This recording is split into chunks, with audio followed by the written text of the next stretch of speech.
Hello नमस्कार दोस्तों, कैसे हैं आप लोग। आशा है कि आप लोग अच्छे और स्वस्थ भी होंगे। दोस्तों, खेसारी लाल यादव जी का एक फर्स्ट लुक पोस्टर को रिलीज कर दिया गया है।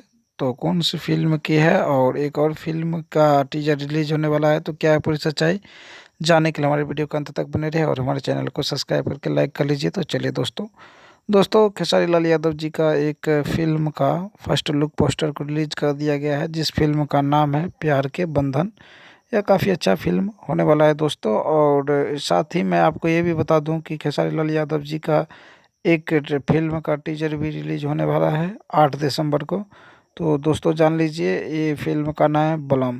बलम काफ़ी अच्छा फिल्म होने वाला है।